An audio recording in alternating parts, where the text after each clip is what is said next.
Eu quero começar esse bloco, senhores, com o Dr. Cláudio Jerônimo, o professor Dr. Cláudio Jerônimo, que é especialista em dependente química da Universidade Federal de São Paulo. Professor, o senhor me ouve? Ouço sim. Boa noite. Boa noite, professor. Muito obrigado por sua presença no nosso programa.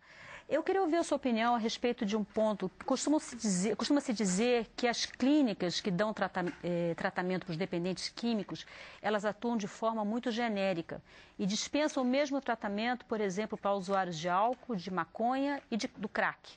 É isso mesmo que acontece? Olha, na verdade, o problema não é exatamente que as clínicas dispensam o mesmo tratamento. Eu acho que pode até existir um esforço das clínicas em oferecer tratamentos diferenciados. O problema é que existe poucos equipamentos de saúde para tratar a dependência química. Então, o mesmo equipamento tem que se esforçar para poder dar tratamentos diferentes para públicos com necessidades diferentes.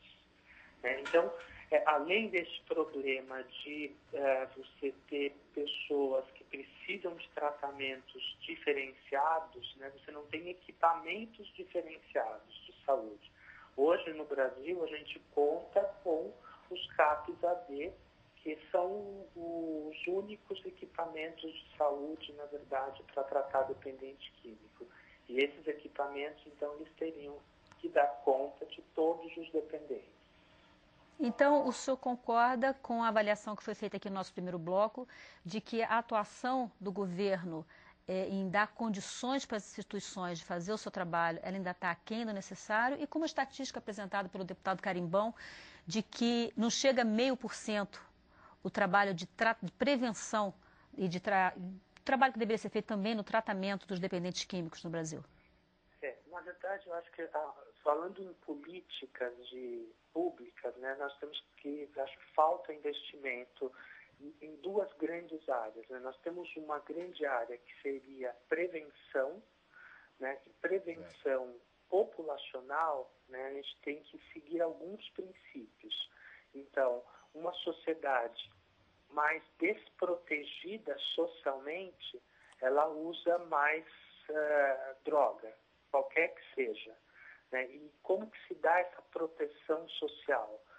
É papel dos governos, vamos dizer assim, regular as indústrias de bebida, de cigarro, que são as drogas legais, e impedir a entrada de drogas ilegais e dar acesso e facilidade para as pessoas consumirem droga. Ou seja, se você tem acesso, disponibilidade, e fácil, consegue facilmente uma droga, mais frequentemente as pessoas usam substância. Esse é um ponto. E o outro ponto, as pessoas que usam e venham a ter problemas por conta do uso, essas vão precisar de equipamentos de tratamento, que eu acho que é uma outra linha de investimento que a gente tinha que ter. Uma linha de ter equipamentos de saúde variados para tratar, para dar conta, vamos dizer assim, dessa demanda dos dependentes químicos, que é também muito variável. Então, nós temos desde usuários nocivos de álcool, por exemplo, ou dependentes leves, até aqueles que já tiveram grandes prejuízos sociais ou têm prejuízos cognitivos importantes e que perdem a capacidade de decisão da própria vida e de trabalho e autonomia. Então, é uma gama de problemas muito grande. E a gente tem que investir em equipamentos de saúde para dar condições de todas essas pessoas e todas essas necessidades e demandas serem atendidas. Eu não acredito que um único equipamento de saúde algum dia vá dar conta de tudo isso. Ok, doutor Cláudio, eu pediria que o senhor aguardasse na linha para a gente voltar a conversar um pouquinho mais à frente, ok? Ok. Deputado Áureo, em relação a um dos temas que ele colocou ali, o doutor Cláudio, a questão do controle das fronteiras no Brasil. A Comissão Especial também está discutindo esse tema? Discutimos. Né? Esse tema hoje o Brasil tem um déficit muito grande, né, de controle de fronteira, porque tem pouco investimento. Né? Acreditamos hoje que tem que multiplicar isso aí por 10 hoje no Brasil, para a gente ter um controle maior nas fronteiras, para estar ali evitando a entrada da droga no nosso país. Né? A gente não fabrica hoje aqui como nos países que a gente tem vizinhos. E a gente tem esse déficit muito grande, está sendo discutido, né, pelo governo aumentar esse efetivo desse controle de entrada no Brasil, para a gente conseguir, através desse controle, melhorar hoje a questão do brasileiro hoje ter menos acesso. Né, mas não é hoje o melhor caminho ainda para a gente. Eu acho que o investimento hoje, eu torno a falar, tem que ser na prevenção. Eu acho que quando você trabalha valores, né, valores família, valores hoje que começam na escola, você investe hoje as pessoas, porque oportunidade sempre vai ter. Né? A droga ela vai estar presente e está presente no mundo. Mas quando você tem valores, investimento hoje de prevenção, você evita esse consumo excessivo no Brasil. Deputado Carimbão, nos países que a comissão visitou, esses vários países que visitou, como é que é feito esse trabalho de controle de fronteiras? Olha, o Brasil também, permita-me, né, ela não tem um grande projeto, né, de fazer a barreira, né, dos países que produzem. No mundo, tem 3 países que produzem a folha da coca, que aí vem o pó, aí você vem a pasta básica e depois vem o crack. Então é este o processo, né? Bolívia, Colômbia e Peru são os 3 países que dividem com o Brasil. A Colômbia hoje produz 59 mil hectares. Há 20 anos atrás era uma produção por ano, agora está 4 por ano. Ela chegou a produzir 300 mil hectares, produz 59 hoje. Só vem 2% para o Brasil, porque a Colômbia está perto do Panamá, ela está perto do El Salvador, aí vai Guatemala, México, Estados Unidos e Canadá. Então essa produção é toda para lá. A grande produção ela é exatamente na região do Panamá. Peru, ela produz 61 mil hectares hoje, também com 4 vezes por ano já hoje. Pega um pedaço do Brasil que é Letícia, ou seja, está produzindo um pouco do Brasil. É um país que tem 30 milhões de habitantes, o Peru, né, e tem, de alguma forma, ainda um trabalho de repressão. A Colômbia é muito mais forte, os Estados Unidos investem muito lá. Agora, o nosso grande problema do Brasil chama-se exatamente a Bolívia. A Bolívia divide com o Acre, divide com Rondônia, com Mato Grosso do Sul. Parte da produção do Peru, ela desce pela Bolívia. Agora, a Bolívia, nós temos 10 milhões de habitantes, um país altamente pobre. Lá é o único país do mundo, ou seja, então só tem os 3 que produzem, no caso, a cocaína, que é legalizada pelo Congresso Nacional. É autorizado 12 mil hectares, que mostram que só precisa de 1.000 para a questão cultural. Mas eles já estão querendo passar para 20 legalizada. E hoje tem mais de 30 mil hectares produzidos na Bolívia. E eles não têm grande interesse em discutir a redução, ou seja, mudança de cultura.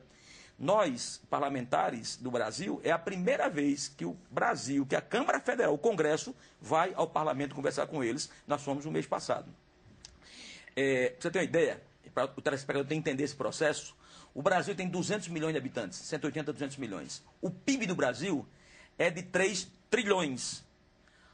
A Bolívia tem 10 milhões de habitantes, tem um PIB de 17 milhões só. Ou seja, não dá 1% do PIB do Brasil, para se ter uma ideia.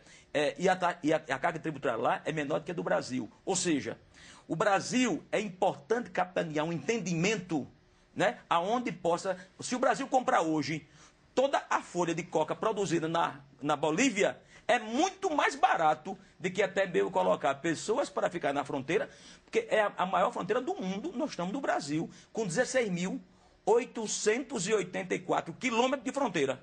Estados Unidos chegou a 4% da população fumando crack, heroína e cocaína, com 3.144 quilômetros, e dividindo somente com o México e Canadá. Então, o Brasil tem um grande problema de fronteira, que é quase 17 mil. O grande problema está na Bolívia, só tem 900 homens da Polícia Federal em destaque e não dá conta de jeito nenhum. Então, um país pobre, com 17 bilhões de PIB, o Brasil, na minha avaliação, a comissão tem discutido, tem que fazer um acordo internacional bilateral, para que nós possamos fazer um entendimento, por exemplo, a Embrapa foi na Bolívia, nós pudemos mudar a cultura, isso combinado com o parlamento e com o poder, obviamente, construído com eles. Por exemplo, o cacau, o café, o bambu está dando em grande escala. Qual o problema? É que a coca está dando 90 dias. E um cacau, para produzir, ele passa 2 anos. Um povo que, para produzir a coca, ganha $2 por dia, pra você ter uma ideia. Então, é importante, e para o Brasil não é grande coisa, porque é um país pequeno. Então, acho que é importante, como o Mauro coloca, a Polícia Federal tem um trabalho, porque tem 4 estados. Olha, eu vou dar um número aqui que é escandaloso. Eu estive com o governador Confúcio Moura semana passada, de Rondônia. O Brasil, a média, para cada 1 milhão de habitantes, tem 1.500 presos. Tocantins tem 1,5 milhão de habitantes, tem 2 mil e poucos presos. Alagoas, 3 milhões de habitantes, tem 3 mil presos. Sergipe, 2 milhões e 100 mil habitantes, tem 2.500 presos. Rondônia, está exatamente ao lado da Bolívia, tem 1 milhão e 500 mil habitantes, tem 9 mil presos. Agora, e um problema grave, 30% traficantes e 70% são usuários. Isto é um crime, não tem dinheiro no mundo que suporte. E permita-me, eu quero encerrar dizendo o seguinte, é um equívoco do Brasil hoje dizer que é uma questão de saúde pública. Também é.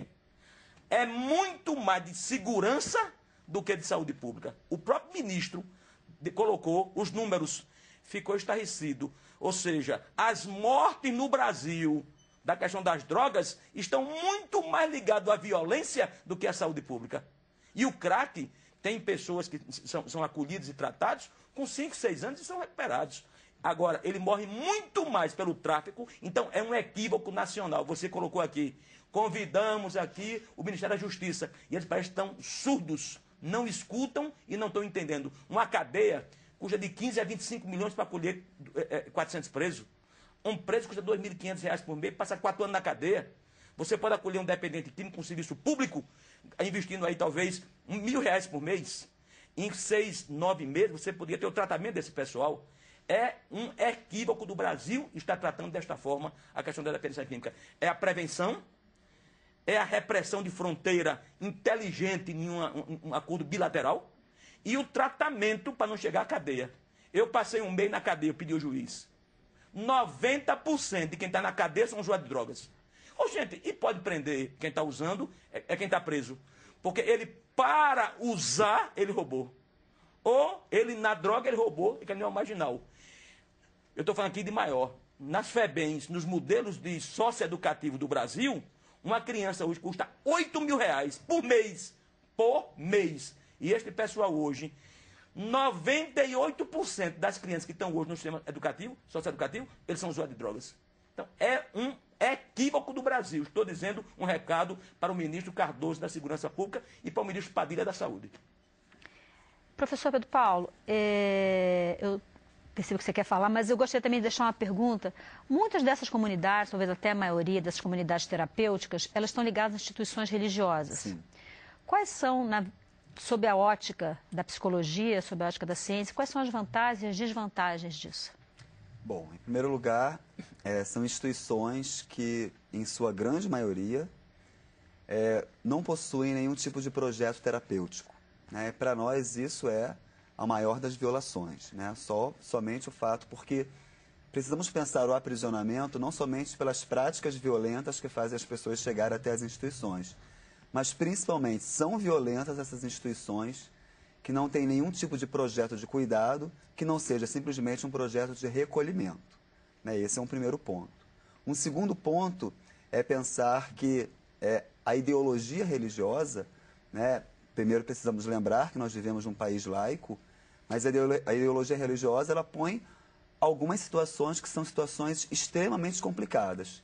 Uma delas é o fato de que nós reconhecemos na nossa inspeção algo que diz respeito ao que tem se chamado de laborterapia, ou seja, uma terapia, uma forma terapêutica que se dá pelo trabalho forçado. E a nossa grande pergunta é exatamente qual seria, então, o limite entre a chamada laborterapia e o trabalho contemporâneo escravo no Brasil. Né? E reconhecemos também uma série de instituições que utilizam formas de castigo as mais variadas possíveis por conta de